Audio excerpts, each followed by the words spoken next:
e as máquinas fizeram com que o trabalho humano fosse praticamente desnecessário. Não obstante, as pessoas não pareciam mais felizes, os rostos pálidos e magros, as roupas surradas e todo tipo de sinais de pobreza eram encontrados a cada passo. Oh, Deus! Quanta miséria! Será que não se faz nada para diminuir a pobreza, ou os órgãos responsáveis são impotentes para minorar a sorte dos infelizes? Perguntou Supramati. Os órgãos, Alteza, não conseguem acabar com a terrível pobreza e a questão social aguçou-se como nunca, respondeu o secretário. O capital dos investidores e dos industriais alcançou dimensões colossais. O custo de vida subiu terrivelmente e os preços dos gêneros de primeira necessidade estão em patamar jamais visto. As pessoas de classe média já não conseguem viver como antigamente e por isso a luta pela sobrevivência tornou-se cruenta. Só Deus sabe como será o futuro. Neste instante eles estavam passando ao lado da Catedral de Nossa Senhora. O antigo templo tinha aspecto abandonado e seus portões estavam fechados. Por que a catedral está fechada? Inquiriu Supramati. Está fechada para evitar profanações e sacrilégios. Além disso, as missas são celebradas nos domingos de grandes festas religiosas, e, mesmo assim, como se diz, as 7 chaves. Mas por que tudo isso? Por muitas razões, Vossa Alteza. Primeiro, os ofícios públicos do culto cristão são proibidos. O clero, que não mais recebe subsídios do governo, tornou-se reduzido, o número de fiéis está diminuindo a cada ano. Todos ficaram contagiados com a liberdade de pensamento. Troçou sorrindo Supramati. Não totalmente. Temos uma infinidade de seitas. Os budistas são muito numerosos e possuem diversos templos. Quanto às sinagogas, só Paris conta com cerca de 200. Pelo visto, os povos orientais guardam com mais força suas religiões que nós, concluiu em tom amargurado o secretário. As suas palavras me fazem crer que o senhor pertence ao número de cristãos dos mais renitentes. Sim, Vossa Alteza. Eu pertenço a uma família muito antiga que permanece firme à fé de seus antepassados e à doutrina de antigamente. Somente no dia seguinte Supramati começou a procurar os seus velhos conhecidos. Primeiramente ele se informou de Rosalie Berquem. Ela havia falecido cerca de 15 anos atrás, mas era lembrada no quarteirão e pelo visto todos sentiam pena daquela humilde benfeitora dos pobres. Sobre Perete Lormeio ele não conseguiu nenhuma informação. O hotel do Visconde foi vendido cerca de 20 anos antes para pagamento de dívidas e ele desapareceu a partir daquele dia. Todas as tentativas de encontrar alguém dos antigos conhecidos não deram em nada. Supramati já estava perdendo as esperanças de achar algum fio vivo que unisse com o passado, quando soube que, num clube artístico, o ex-tenor Penson ainda estava vivo e recebia uma pensão da Sociedade dos Artistas Dramáticos e Operísticos. Supramati pegou o endereço e dirigiu-se imediatamente para o lugar afastado, onde morava Penson. A viagem foi longa.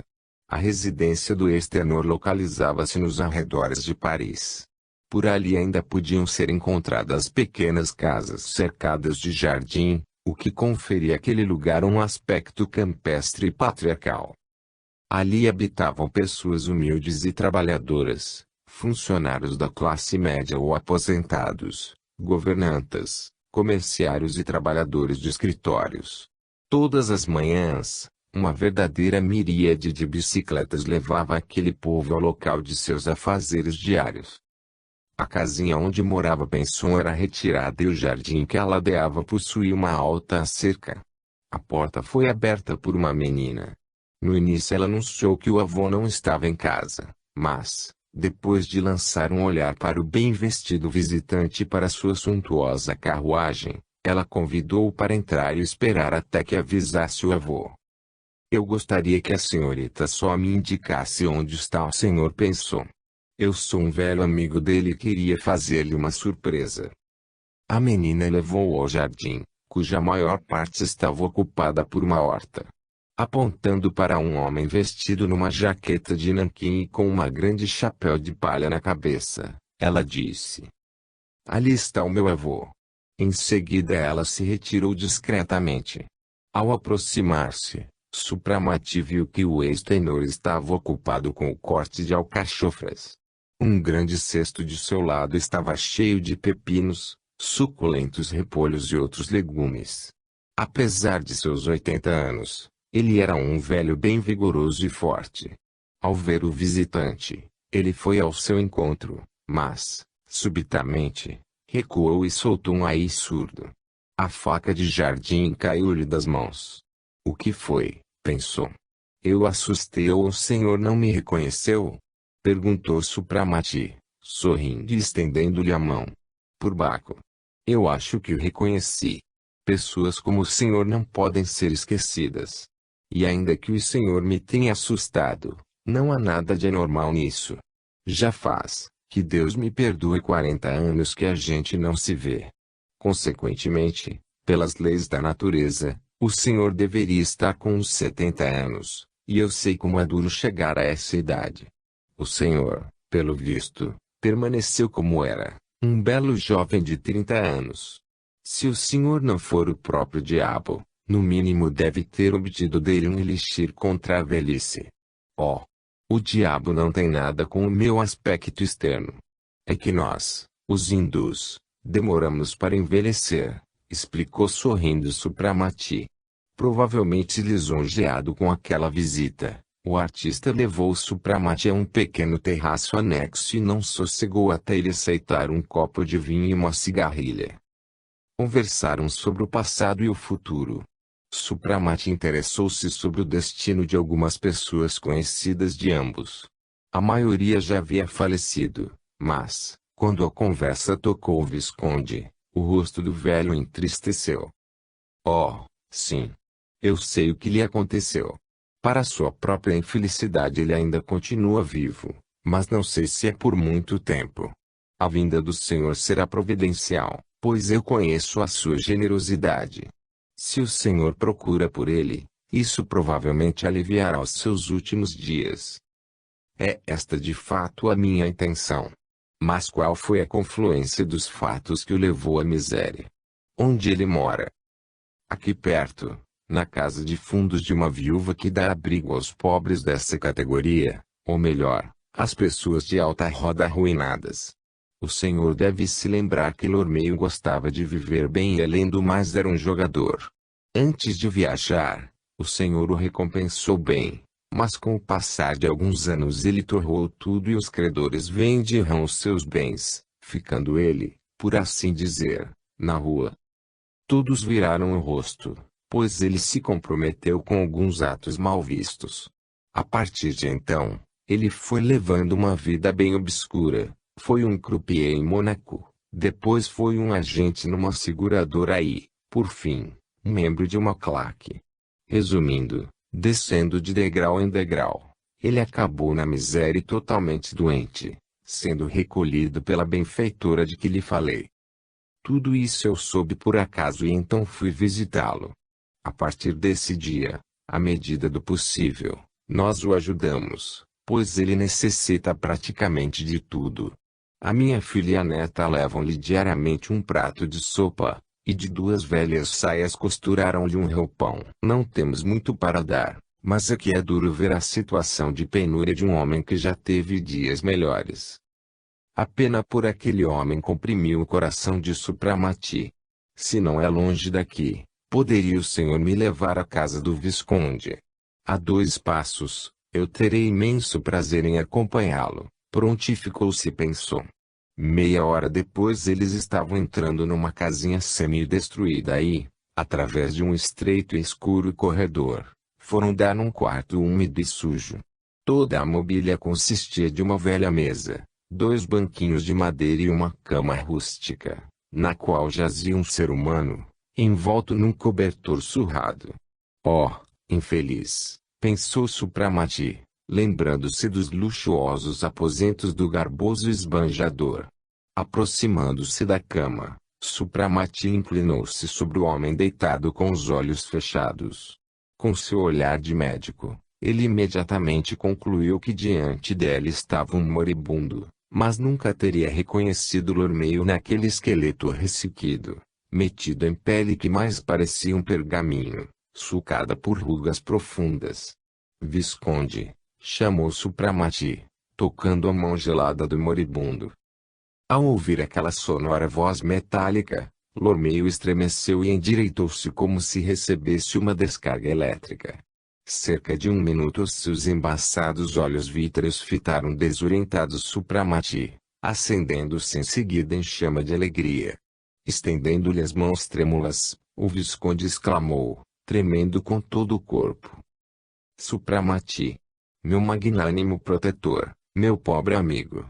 Como me arrependo de não ter vindo antes, se ao menos eu soubesse que o senhor estava nessa situação tão infeliz. Mas não se desespere, tudo irá mudar e eu tomarei providências para que a sua vida seja cercada de tranquilidade e conforto. Uma expressão de profunda amargura percorreu o rosto lívido do moribundo. Agradeço-lhe, Supramati, pelas boas intenções, mas neste mundo eu só preciso de um túmulo. Eu desperdicei criminosamente a minha vida e os meus bens, e fui duramente punido com uma vida longa e pobreza insólita. Passei fome e frio, dormi nas estradas, pedi esmola e me alimentei de cascas de pão, atiradas aos cães. Um choro convulsivo impedia que ele falasse, mas, dominando-se rapidamente, ele continuou com voz rouca e entrecortada: morrer. Morrer. É a única coisa que eu desejo. Ouça, Supramati. Se o senhor quer realmente prestar-me um último favor, mande que me enterrem decentemente, que não joguem o meu corpo numa vala comum. Profundamente emocionado, Supramati apertou forte a mão do Visconde. Juro-lhe que farei isso. Se o senhor tiver algum desejo quanto ao seu enterro, diga-me e eu atenderei. Eu fico muito grato. Nesse caso eu gostaria de ser enterrado no cemitério da minha propriedade rural. Ali, naquele saco de linho, o senhor encontrará alguns papéis onde se acham as indicações necessárias. Naquela propriedade nasci, lá também estão as sepulturas dos meus pais. A voz do velho passou ao sussurro, o rosto empalideceu mortalmente dominado por uma inesperada fraqueza. Ele esmoreceu na cama. Supramati olhava pesaroso e pensativo para o Visconde.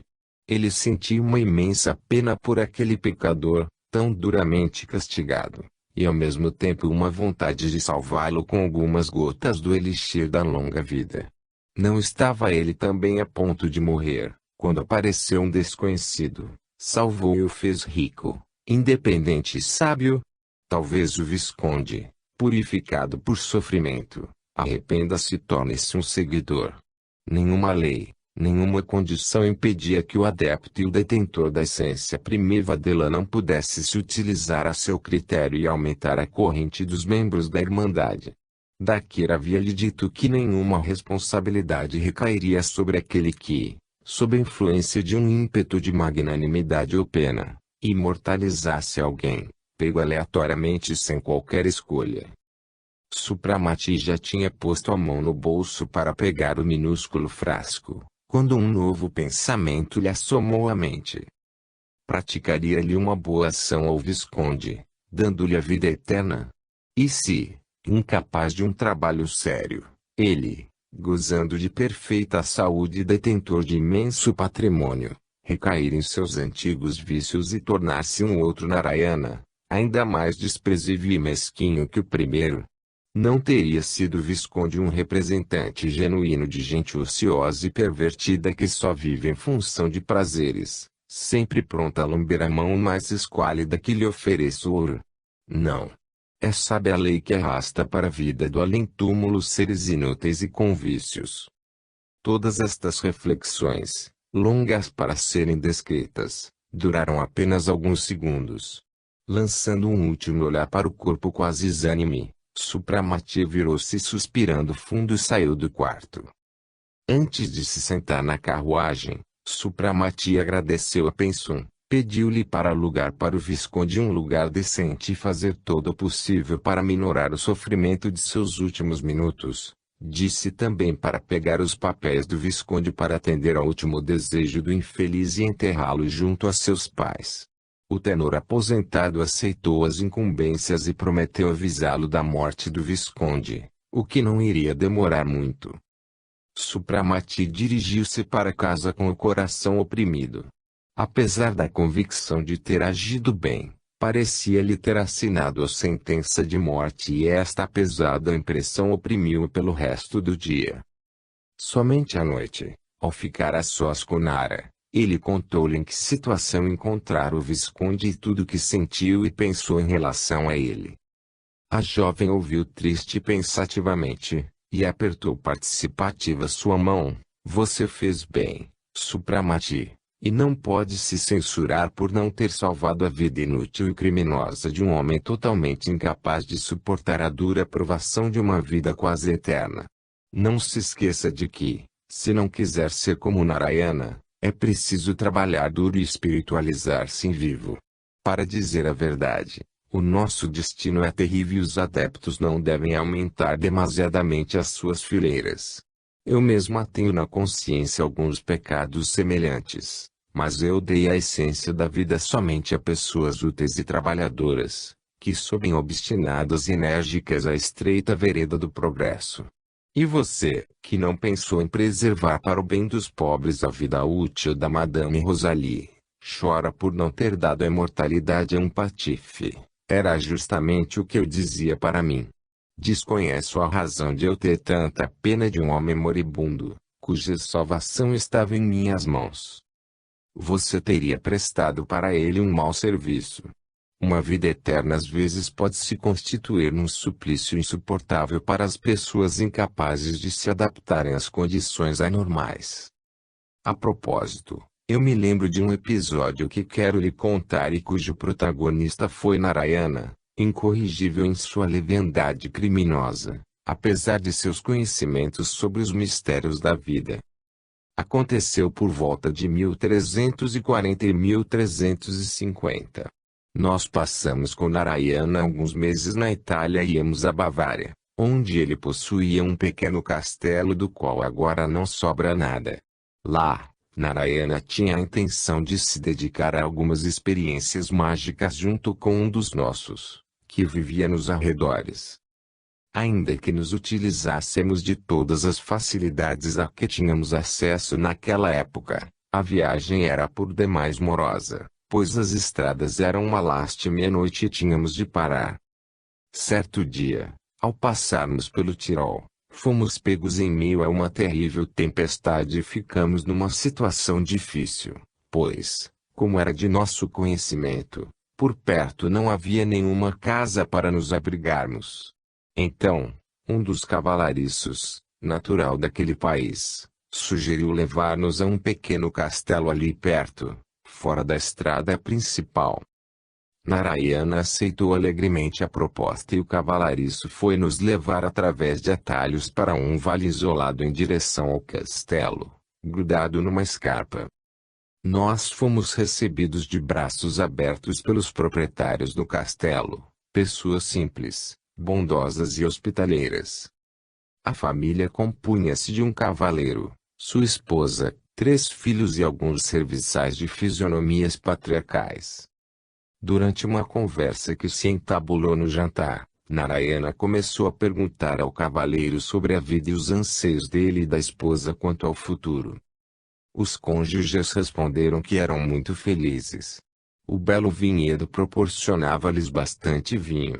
Os campos lhes asseguravam o pão necessário. O castelo, pela solidez e localização, era bastante seguro. Os filhos eram bons e sádios. A senhora do castelo era um exemplo de esposa e mãe e, finalmente, os criados eram honestos e fiéis. O Senhor, em sua bondade, deu-nos de tudo. A única coisa que nos preocupa é o tempo, que tudo mudará. Nós e nossos criados ficaremos velhos, os filhos crescerão e abandonarão o nosso ninho e a morte separará a todos.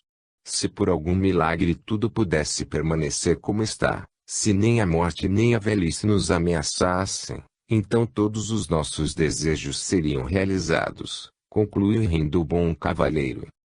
Eu notei um sorriso estranho no rosto de Narayana, mas, no início, não dei qualquer importância. Mesmo depois, quando ele ficou revolvendo a bagagem, não cheguei a desconfiar de nada. A pedido da nossos anfitriões, nós adiamos a partida até o dia seguinte. Ficou decidido que viajaríamos logo depois do almoço. Quando Narayana, sentando-se à mesa, anunciou que por sua vez ele gostaria de oferecer aos donos da casa um vinho sem igual, que eles, sem dúvida nenhuma, jamais haviam tomado, tive um pressentimento e fiz-lhe uma observação em grego. Narayana nada me respondeu e com sua habitual teimosia pegou a garrafa e encheu a taça dos presentes, sem se esquecer dos filhos do cavaleiro. Não satisfeito, ele pediu a permissão de servir os criados, o que foi cordialmente aceito.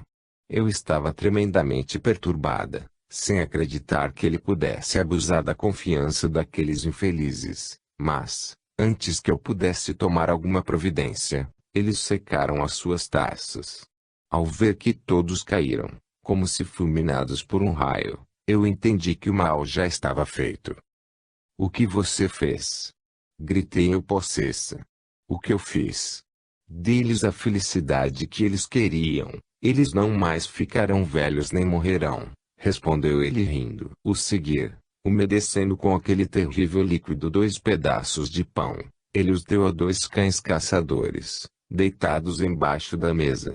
Quando 1 hora depois nós partíamos, os 2 criados que nos acompanhavam e que não haviam tomado a bebida sinistra acharam que seu senhorio estava embriagado mortalmente. Narayana confirmou-lhes a suposição e ordenou que não os incomodassem até que eles acordassem sozinhos.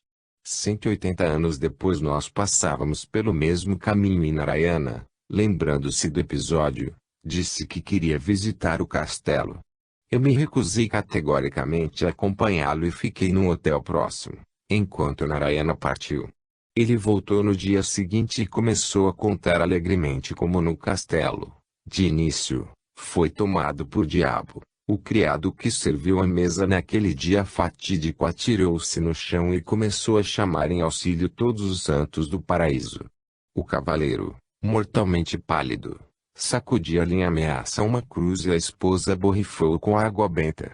Mas Narayana persignou a si mesmo e anunciou que ele era um cristão e não tinha medo nem da cruz nem da água benta e que ele estava extremamente surpreso com aquela modo de recepção. Se o senhor não é um demônio, nem anticristo, observou em tom triste o cavaleiro, talvez o senhor seja um habitante do céu, vindo para libertar-nos, pois a sua visita anterior ocasionou consequências estranhas que nos fazem temer quanto ao salvamento de nossas almas. Depois o cavaleiro contou que ele e sua esposa não envelheciam nem morriam, ainda que ele contasse 215 anos e a sua esposa 206. Ainda mais estranho era que eles ainda continuavam a ter filhos, que cresciam e morriam como todos, enquanto que os 3 primeiros permaneciam iguais, sem crescer 1 milímetro. 2 dos criados e até 2 cachorros de caça também estavam vivos. Todas essas circunstâncias inéditas nos anais do mundo chamaram a atenção do clero. Foi feita uma investigação e nós fomos acusados de ter coisas com o diabo. O povo nos evita e nos amaldiçoa. Há pouco tempo atrás, minha esposa foi ameaçada de ser queimada viva feito uma bruxa e o nosso castelo de ser incendiado. O que será de nós? Já sem isso, os tempos mudaram tanto, que é impossível viver, concluiu o pobre cavaleiro chorando copiosamente. Eu apontei para Narayana todas as inconveniências que surgiriam, se aquelas pessoas fossem expostas à curiosidade geral, e ele concordou que era preciso escondê-los, pois a sua consagração aos mistérios levaria muito tempo e, além do mais, eles já estavam chamando muita atenção. No dia seguinte, Narayana retornou ao castelo e convenceu os imortais involuntários de que lhes revelaria o segredo da insólita aventura. Aproxima-se o fim do mundo, disse ele. Para lutar contra o anticristo, Deus está selecionando homens beatos e bons, que ele livra da morte. Estas pessoas formarão o exército do Senhor e depois serão levadas para o céu como Enoque e Elias. Depois completou que ele, Narayana, fazia parte dos eleitos e que para ali viera para todos empreenderem uma romaria a Jerusalém. Preocupada, mas feliz, aquela gente aceitou a oferta. Dias depois Narayana pôs fogo no castelo. Mas em vez de Jerusalém, eles foram levados à Índia. E até hoje eles vivem lá? Perguntou Supramati. Os 2 filhos, sim, os outros morreram todos. Como assim? Foram debalde as tentativas de consagrá-los nos mistérios. A mente deles, pouco desenvolvida, não estava preparada para os estudos. Eles se sentiam infelizes e estavam tão desesperados, que o mago responsável por eles achou melhor devolvê-los ao mundo do além com auxílio de um preparado análogo ao que Narayana havia recorrido. A partir deste exemplo, meu querido, você vê como é perigoso dar vida infinita para aquele que não pode usufruir dela para o próprio aperfeiçoamento. Desta forma, só lhe falta parabenizar-se por ter resistido à tentação de fazer do Visconde um imortal. De fato, é assim mesmo e eu entendo perfeitamente que a morte é uma lei misericordiosa. No entanto, o ser humano sente sempre uma grande infelicidade, quando um ser próximo ou apenas conhecido passa para o outro mundo. E isso é bem natural, observou sorrindo Nara. O fluido vital, espalhado pelo mundo e inserido em cada átomo em forma de uma atração comum e inerente a cada criatura, forma uma corrente resistente. Assim, sempre que algum ser se desprende dessa corrente, todos aqueles que eram unidos por essa atração sentem um vazio, e a infelicidade, motivada pelo rompimento dessa corrente fluídica, é normalmente muito grande. Os elos que são criados pelo fluido vital são tão poderosos, que até os objetos que serviram por longo tempo ao homem são por ele impregnados e se lhe tornam muito caros. Por isso acontece ser muito difícil separar-se de um móvel velho ao qual se acostumou, também de uma casa, onde se morou por tanto tempo, e assim por diante. Alguns dias depois apareceu Penson para avisar da morte do Visconde. E Supramati aproveitou a ocasião para lhe dizer que logo ele viajaria à Índia. Como lembrança, doou ao extenor uma quantia bem substancial na qualidade de dote para a neta. De fato, sua permanência em Paris pouco interessava e até oprimia Supramati. Ele tinha um caráter totalmente diferente de Narayana, que levava uma vida dispersiva apesar dos estudos e isolamento ao que vez ou outra recorria. Isso se devia ao fato de que Narayana nunca se purificava. Ele era sempre dominado pelo material, que o arrastava para toda sorte de desregramento. Supramati, no entanto, sóbrio, puro e sério, no transcorrer dos anos utilizados para a primeira iniciação, libertou-se em definitivo da parte decadente de sua pessoa. O poder oculto adquirido por ele não lhe servia de entretenimento e ele não se cercou da auréola de um mágico para maravilhar ou assustar as turbas festivas. Pelo contrário, encarava seu poder como o primeiro degrau da longa escada do conhecimento que teria de galgar. Todos os seus pensamentos eram ocupados pelo futuro, sem lhe dar tempo de se interessar pelo presente. Supramati habituou-se, uma vez por todas, ao isolamento, ao trabalho árduo e aos contatos com o outro mundo. Por vezes, quando se debruçava sobre um manuscrito astrológico e encontrava dificuldade em solucionar algum problema difícil, ele sentia alguém tocá-lo levemente e bafejá-lo com um sopro quente ou frio. Então, diante dele surgia uma cintilante figura aérea, um vulto denso e escuro. Mas Supramati não se assustava com as visitas do espaço e os tratava bem ou com muito respeito, dependendo do que elas mereciam, mas sempre aceitava agradecido seus ensinamentos. Não raras vezes em seu laboratório retirado, surgia Ibnari ou algum outro demônio poderoso e, Debruçando-se sobre a mesa, um deles desenhava algum sinal desconhecido para ele ou explicava-lhe o seu poder.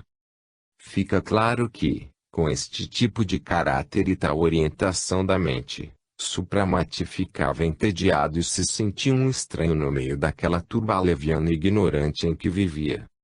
Além disso, aquela sociedade em que ele ingressou mudou muito e chocava suas ideias e convicções. Era-lhe repugnante aquela orientação de mercantilismo geral que igualou todas as posições sociais, sem aparar as desigualdades dos deserdados. Ainda mais, chocavam no caos religioso e a numerosidade das seitas que se hostilizavam entre si. Fora delas cada um tinha a sua própria religião, cada um explicava a seu modo os mistérios da vida, procurava uma solução mais cômoda para as questões que lhe interessavam, propagava os mais diferentes paradoxos e, na essência, não acreditava em nada. Não menos aversivo era-lhe o cinismo geral das mulheres, ainda mais insolente do que o dos homens. Qualquer preocupação em manter um mínimo de decoro externo, qualquer sentimento de vergonha, de dignidade e dever, parecia, definitivamente, serem proscritos. Aquilo que 40 anos atrás era visto como vergonhoso e humilhante, agora adquiria um direito de cidadão. Ninguém se constrangia em viver como lhe era de agrado e ninguém nada tinha a ver com isso. Necessário era apenas ter o ouro e, então, quem o tivesse poderia criar as suas próprias leis e não ter que obedecer a elas. Compreende-se que em tais condições a família na antiga acepção da palavra praticamente deixou de existir e as estatísticas constataram a diminuição da população em proporções terríveis. A graciosidade aristocrática de Supramati e de seus companheiros, assim como a sua riqueza, não deixaram de criar-lhe na sociedade uma posição privilegiada e chamaram para eles a atenção geral. Dakir era tido como um irmão de Supramati e ambos eram bajulados de igual forma. Quanto a Nara, os homens estavam loucos por ela, ficando furiosos com a virtude engraçada daquela encantadora mulher. Apesar de seu materialismo vulgar, aquelas pessoas sentiam que os três tinham algo especial, e um velho diplomata, famoso em definir com precisão as pessoas no primeiro olhar, disse que Supramati e sua encantadora esposa pareciam ter vindo do inferno. Todos os três têm a mesma palidez leitosa e o mesmo olhar ígneo autoritário, e na expressão de seus olhos e sorriso entrevê-se algo que nos faz pensar que eles leem os pensamentos alheios, diziam eles. Não obstante por assim se dizer a tal reputação diabólica, todos disputavam a companhia dos ricos estrangeiros, ansiando serem apresentados a eles. O antigo Ralph Morgan era por demais médico em sua alma para tentar utilizar na prática os novos conhecimentos de medicina que ele adquirira. No início ele curou algumas pessoas pobres e, depois, uma de alta sociedade.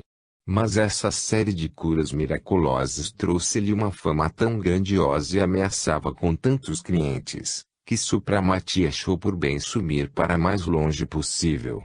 Numa bela manhã, todos os três deixaram às escondidas Paris e viajaram para Veneza, mantendo-se rigorosamente incógnitos. Capítulo 9. No velho palácio que se afigurava tão forte e indestrutível como seus proprietários, Supramati continuou ainda mais dominado pelas recordações. Após o jantar, ele passou aos seus amigos as impressões de outrora, quando, então, novamente elevado à condição de príncipe, chegara ao palácio e sentira-se extremamente constrangido em sua nova posição. Esse fato engraçado fez com que Dakir e Nara rissem muito. Mais tarde, ficou decidido que eles ficariam em Veneza até o dia de sua partida para a reunião da Irmandade. Você está querendo fazer umas visitas, Nara? Será muito embaraçoso se alguém nos reconhecer, observou Supramati. Acalme-se. Ninguém nos reconhecerá. O máximo que dirão é que você é muito parecido com um dos seus parentes, rebateu a jovem mulher. Lembro-me de um caso cômico que aconteceu com o debochado Narayana. Vocês sabem que este título de príncipe lhe pertencia de longa data. Uma vez que Narayana gostava muito de Veneza, ele não perdia a oportunidade, pelo menos uma vez por século ou, às vezes, até mais, de passar aqui alguns anos. Certa vez, numa de suas estadas aqui no início do século XIX, Narayana encomendou a um artista famoso a pintura de seu retrato. Vocês devem ter notado que ele tinha essa mania. Todos se surpreendiam com a extraordinária semelhança do retrato. Logo após nós viajamos, e uns 80 anos depois retornamos novamente a Veneza. Narayana não fez por menos e pendurou seu retrato no gabinete. Este, naturalmente, chamou a atenção de todos. Um velho nobre disse-me maravilhado: como seu esposo se parece com seu antepassado. É simplesmente fabuloso. Não fosse o traje, poder-se-ia jurar que era o próprio. Narayana ficou felicíssimo e imediatamente encomendou um novo retrato. Essa brincadeira se repetiu até 1740, quando nós viemos para cá de novo. Ele se divertia com aquelas exclamações e, em consequência, toda vez encomendava um novo retrato. Oh, Narayana! Em muitos assuntos, ele parecia uma criança grande. Por certo, essas pinturas ainda existem? Perguntou Dakir. É claro. Todas estão penduradas no gabinete anexo à biblioteca, respondeu, levantando-se, Supramati. Vamos dar uma olhada. São, decididamente, obras de arte notáveis. Todos foram ao gabinete e começaram a admirar 4 retratos pintados de corpo inteiro e no tamanho natural. Nos ricos trajes dos séculos passados, a beleza de Narayana se destacava em todo o seu esplendor. É uma pena que esse homem, tão belo e talentoso, tenha tirado pouco proveito das vantagens de seu extraordinário destino para desenvolver o espírito, interessando-se apenas por coisas supérfluas, observou Supramati. Vamos torcer para que ele aproveite melhor sua existência no mundo do além-túmulo. Os duros sofrimentos e as condições difíceis que vêm depois da morte farão com que ele se torne mais sério, ponderou Nara. Em seguida, com um leve sorriso ela completou, de qualquer forma, graças à sua mania de retratos, ele nos deixou uma lembrança interessante. É verdade. Eu só lamento que ele não lhe tenha transmitido esse gosto pelos retratos. Os seus, infelizmente, são muito poucos. Oh! Eu me sacrifiquei só para satisfazer-lhe essa paixão. Uma prova disso são as fotografias e o retrato que adornam a escrivaninha e o seu gabinete, Supramati. Eu realmente não gosto de ser retratada. A única imagem que me encara é a minha estátua. Naquele tempo, eu de fato era jovem de corpo e alma. Atualmente já não sou capaz de sentir os ímpetos e as paixões ou sonhar com o futuro como antigamente. Aquilo foram coisas do passado que, feito um sonho, já não existem mais. Meu corpo permaneceu jovem, mas meus olhos traem a minha velhice. Nenhum artista conseguirá captar a expressão deles e um retrato se restringiria à pintura do traje. Supramati e Dakir permaneceram calados. Tristes, eles olhavam para a imagem de seu antigo companheiro, que no transcorrer de séculos conseguiu conservar o vigor de sentimentos e a capacidade de gozar os prazeres. Mas em nossa galeria falta um retrato. O seu, o terror dos marinheiros, o fantasma sinistro dos oceanos, disse inesperadamente Nara, colocando a mãozinha no ombro de Dakir. Este, subitamente arrancado de seus pensamentos, estremeceu. O herói de uma lenda perde sua aura se divulgar o seu retrato ou começar a distribuir cartões de visita, argumentou Dakir com triste sorriso. Estou vendo que você tem em alta conta o seu prestígio de espantalho, mas nós sabemos tanto como Wagner, ainda que por intuição, que o holandês voador era um jovem bonito e perigoso só para os corações femininos. Nós queremos ter uma lembrança sua e assim pedimos que faça uma pose para o seu retrato. Em meu traje tradicional? É claro, o desejo de uma dama para mim é uma ordem. Mas para cumpri-la eu não vou me submeter ao fastio de posar para qualquer pincelador incapaz de transmitir todo o misterioso encanto com que respira minha legendária individualidade. Vou lhes dar um retrato, obtido de outra forma. Espertinho. Você quer nos mostrar uma habilidade que ainda não conhecemos? Interessou-se Supramati. E verdade. Confesse que eu estudei mais que você. Providência para que amanhã, à tardinha, preparem uma moldura do tamanho da parede com uma tela branca. Eu, na presença de vocês, farei meu retrato, anunciou jovialmente Dakir. No dia seguinte, todos se reuniram na pequena sala de estar de Nara. Foram retirados todos os quadros e enfeites da parede, agora ocupada por uma enorme tela com moldura dourada, do chão até o teto. A noite estava nevoenta e escura. Uma chuva fina tamborilava na janela. Nos quartos do velho prédio estava frio devido à umidade que vinha dos canais. Nara ordenou que fosse acesa a lareira, ainda que esse tipo de calefação já não estivesse em uso. O tempo não está muito propício para nossa experiência, notou Dakir. Vamos ter de esperar até que o fogo apague na lareira, enquanto eu faço alguns preparativos. Vá se preparando. Mas previno de que eu o estarei observando e posso descobrir o seu segredo. Não sou mais tão tolo como antes, quando você me ensinava a fixar os pensamentos, disse Supramati rindo. Oh! Naturalmente você irá descobrir o meu método, mas para aplicá-lo terá que estudar ainda muito. Auxiliado por Tortoise, Dakir trouxe de seu quarto um grande escrino que ele chamava de laboratório do inferno, e uma trípode com carvão. Quando o fogo na lareira se apagou por completo, ele trancou a porta à chave, acendeu o carvão na trípode e jogou sobre ele uma espécie de pó. O seguir, desligou a luz e o quarto ficou iluminado apenas por uma chama esverdeada na trípode, espalhando um forte cheiro resinoso. Ao tirar da trípode um grande frasco com um líquido incolor, Dakir começou a espargi-lo sobre a tela. Imediatamente se difundiu um forte cheiro de ozônio que absorveu completamente o odor resinoso de antes. A tela pareceu cobrir-se de gotículas de brilhantes, adquirindo uma aparência transparente. Dakir colocou, diante da moldura, uma pequena máquina elétrica equipada com longas e flexíveis espirais metálicas. Feixes de fagulhas elétricas espalharam-se sobre a tela e, transformando-se em jatos ígneos, começaram a sulcar em zigue-zague a sua superfície.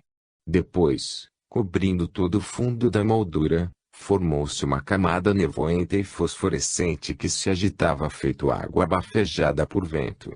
Em pé e com a mão erguida, Dakir desenhou no ar alguns sinais cabalísticos que, por alguns instantes, fosforeciam e em seguida se transformavam em círculos, pontos e feixes de fagulhas cintilantes. No recinto ouvia-se um leve crepitar, acompanhado pelo sopro do vento. Subitamente, como se empurrado por aquelas correntes aéreas mornas, no ar, surgiu uma espécie de grande retângulo preto-cinzento, transparente como teia de aranha, no qual se delineavam vagamente os contornos de alguns objetos. Não era possível ver os detalhes do desenho, pois o retângulo oscilava em todas as direções como se agitado por brisas que o empurravam para o interior da moldura com as mesmas dimensões. Pouco depois, o estranho objeto encostou-se à moldura e pareceu fundir-se à camada em movimento que cobria a tela. Por alguns instantes, tudo se misturou numa massa fervente, reverberando todas as cores do prisma. Em seguida, brilhou um raio cintilante e os presentes acharam-se numa profunda escuridão. Por enquanto é muito difícil julgar a semelhança do retrato, observou rindo Supramati. Espere um pouco para depois criticar a minha obra, disse Dakir, virando-se e apertando o botão. Uma luz elétrica inundou o recinto e iluminou o quadro. Ele emitia tal vivacidade, que ambos espectadores fitaram os olhos nele encantados e mudos. Diante dos dois se abria um oceano, iluminado por um pálido luar, meio fechado por nuvens. Nas eriçadas ondas grisalhas, oscilava suavemente um navio espectral, e, sobre ele, recostado no mastro, estava Dakir envolto numa capa escura. Um achote fixado ao mastro jogava uma luz purpúrea em seu rosto pálido e nos grandes olhos negros que fitavam tristes a escuridão nebulenta. Em volta do navio, sobre as ondas, boiavam alguns cadáveres. Ao longe, perdendo-se na penumbra, viam-se os fragmentos de um navio destroçado. Dakir, isso não é um quadro. É o próprio passado invocado por você, fixado na tela por um método que desconheço, balbuciou nervosamente Supramati. É a própria vida. Olhe, Nara, como a luz do achote brinca no rosto do cadáver daquela mulher. E a espuma da onda que ergue aquele cadáver. Diga-me qual é o milagre que faz parecer que tudo esteja se movendo. Palavra de honra. Pode-se jurar que a água irá engolir agora aquele cadáver, que os corpos realmente estejam boiando em volta do navio e que o achote solta fumaça e crepita. Supramati levantou-se e passou a mão pela tela. Apalpando, parece um quadro comum. Se eu me afasto alguns passos, tudo fica animado, respira e se move, disse ele maravilhado. Dakir, você é um grande feiticeiro. Os artistas que puderem contemplar esse incomparável quadro vão inutilmente quebrar a cabeça procurando descobrir que tinta inédita utilizou o artista ao executar esta maravilhosa obra. E, de fato, será difícil determinar a composição química destas tintas. Os cientistas dirão modestamente que isso é um segredo perdido assim como os outros e que a ciência do futuro irá descobrir o método da reprodução deste quadro. Completou sorrindo Dakir. A propósito, você acertou, isto é realmente a reprodução do passado, cujo reflexo eu fixei na tela. Eles ainda conversaram por longo tempo sobre o fenômeno visto, sobre os estudos que deveriam iniciar sob a direção de Ebramari e sobre as desgraças que estariam esperando a humanidade. Já começava a amanhecer quando se separaram, decidindo partir, o mais rápido possível, para a Índia. No dia seguinte, à noite, resolveram ir ao teatro. Estava sendo apresentada uma ópera e eles queriam conhecer as novas tendências da música italiana. Mal as cortinas haviam se levantado e a sala de espetáculos mergulhava na penumbra, quando Nara e seus companheiros ocuparam o camarote. Eles começaram a ouvir a música, mais barulhenta que melódica, e assistiram com interesse à apresentação que, por seu realismo, estava muito além dos limites permissíveis no palco. Durante o primeiro intervalo, começaram a examinar a sala, nela procurando algum de seus antigos conhecidos. Mas era difícil reconhecer nos respeitáveis velhinhos e nas velhinhas grisalhas, com as costas encurvadas, outrora mulheres jovens e bonitas e cavalheiros garbosos que cortejavam sem trégua Nara. Alguns daqueles restos distintos do passado que se encontravam na sala olhavam com surpresa compreensível para Supramati e Nara, lembrando-se deles, mas considerando-os como desconhecidos e surpreendiam-se com a grande semelhança de seus antigos amigos. Muitos não despregavam o olhar de Supramati, mas este não lhes dava qualquer atenção. De repente, ele estremeceu e, inclinando-se, focalizou com o binóculo o camarote em frente. Ali estava sentada uma jovem loira muito bonita e elegante, conversando animadamente com um rapaz que parecia apaixonado por ela. Nara, está vendo aquela moça de chapéu branco, com diadema de esmeraldas na cabeça? É Lilian, vítima de Narayana, cuja história eu lhe contei, sussurrou Supramati no ouvido da esposa. Nara focalizou rapidamente o binóculo no camarote apontado, mas, neste instante, a moça que ali estava sentada também os notou. Ela estremeceu tão forte, que o leque lhe caiu da mão e empalidecendo mortalmente jogou o corpo no espaldar da poltrona. Seu olhar inquieto e estupefato pareceu pregar-se em Supramati. Coitada! Ela reiniciou o seu repugnante ofício. Graças ao elixir ela conservou sua juventude e beleza, Mas não se pode dizer que em seus olhos brilhe alguma felicidade, observou Nara em voz baixa. Um minuto depois ela acrescentou: você deve falar com ela, Supramati. Talvez ela tenha perdido ou gasto seu patrimônio e isso a empurrou para o caminho da devassidão. Se eu for até lá, o que será de minha reputação de homem casado? Brincou Supramati. Oh! Eu não vou ficar enciumada de um marido tão exemplar, ainda que você tenha inspirado a Lilian paixão tão ardente, replicou Nara. Vá em frente, com a consciência tranquila. Talvez nós sejamos úteis para aquele ser infeliz. Não se esqueça de que ela é uma vítima de Narayana e isso impõe certas responsabilidades em relação a ela. Você tem razão. Amanhã irei visitá-la. E agora vou saber o endereço dela e o nome que adotou. 10 minutos depois, Supramati já sabia que Lilian se transformara em Adriane Levanti, tendo aparecido na sociedade de 3 a 4 anos atrás, e que era amante do Marquês de Palestre, um toscano muito rico. De posse das informações, Supramati foi até o café ao lado e escreveu a seguinte mensagem: amanhã, às 11 horas, esteja sozinha. Eu irei visitá-la. S. Essa mensagem enviada ao camarote da cortesã foi tão habilmente entregue pela porteira, aliciada com uma moeda de ouro, que o marquês que saíra para fumar no saguão de nada desconfiou. Lilian ficou intensamente perturbada ao reconhecer em Supramati o seu benfeitor, que a salvara do terrível estado em que a colocou Narayana, ao torná-la rica e querendo orientá-la no caminho do bem e da vida séria e útil.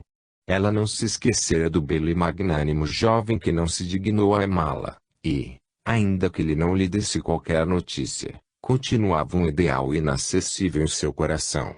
Quando Lilian viu inesperadamente belo e sedutor como antes, e ainda na companhia de uma encantadora mulher, sua esposa, uma verdadeira tempestade desencadeou-se em sua alma. A infelicidade, a paixão e o ciúme sufocavam-na.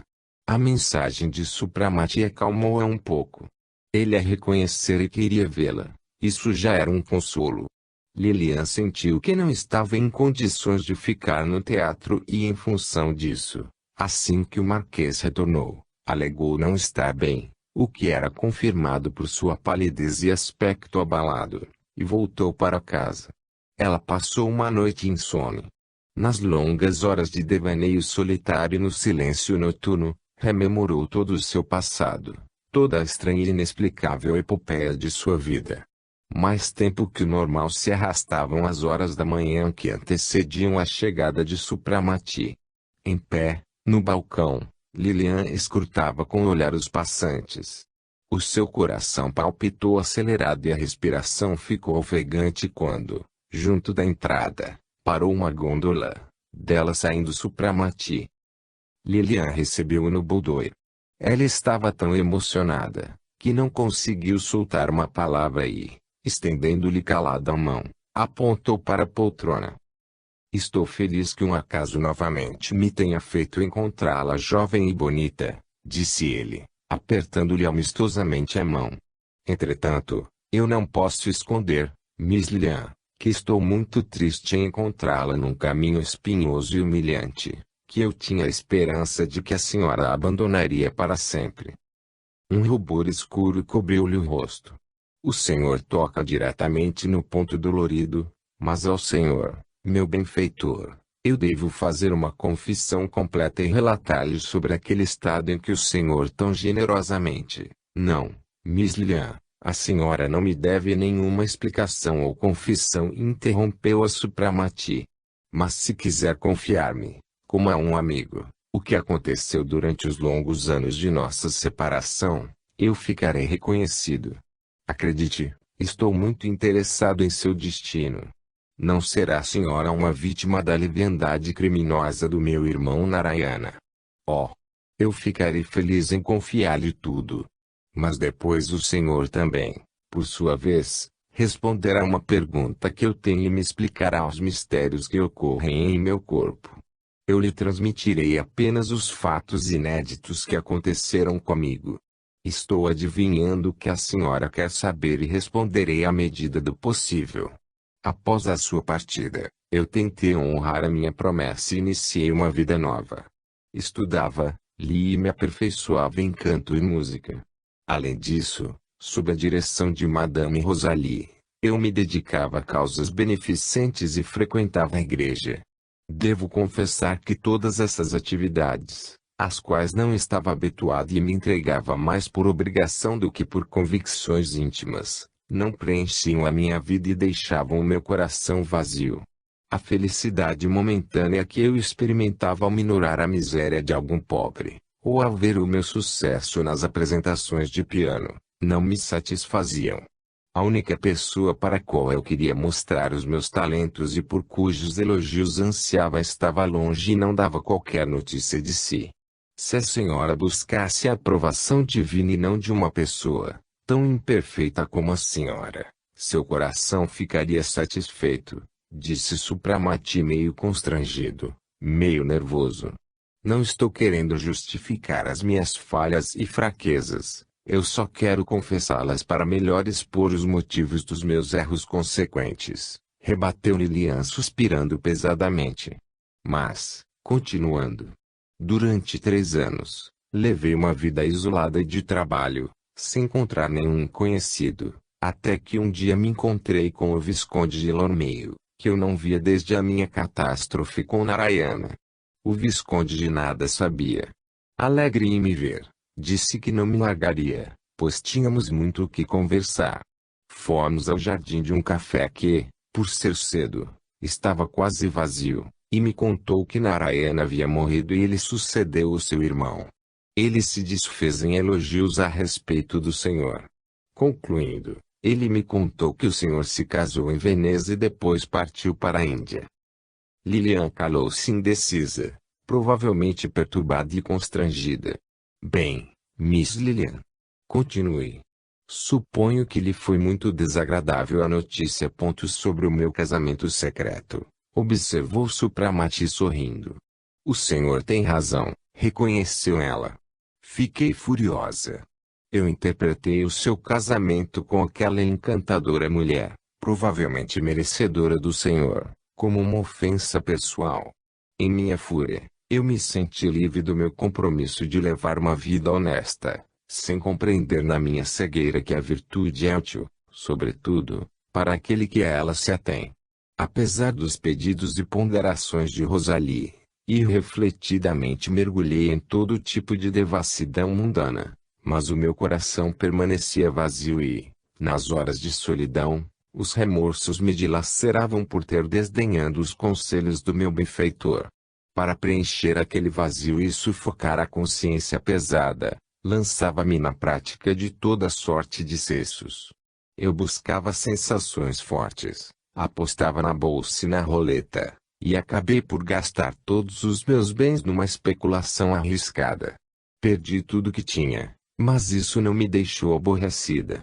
A minha beleza, sobre a qual nem o tempo nem os excessos tinham qualquer efeito, era uma inesgotável fonte de riqueza.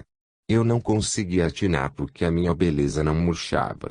Ainda que já contasse com 50 anos, o espelho refletia o rosto de uma mulher de 25. Às vezes, eu pensava, será que não sou a segunda Ninon de Lenclos? Certo dia, e isso aconteceu há 7 anos, senti uma forte disposição. Isso me surpreendeu e assustou, pois havia mais de 30 anos que não ficava doente. Eu senti uma terrível fraqueza, um peso de chumbo nos membros e uma indescritível aversão à vida. O médico que me veio examinar não conseguiu encontrar uma causa orgânica da doença e concluiu que, provavelmente, era o meu sistema nervoso que provocava aqueles sintomas doentios. Supondo que eu estava me aproximando dos 40, ele acrescentou que a idade tem as suas exigências e prescreveu-me repouso absoluto, durante alguns meses, em algum lugar retirado, longe do barulho de diversões mundanas.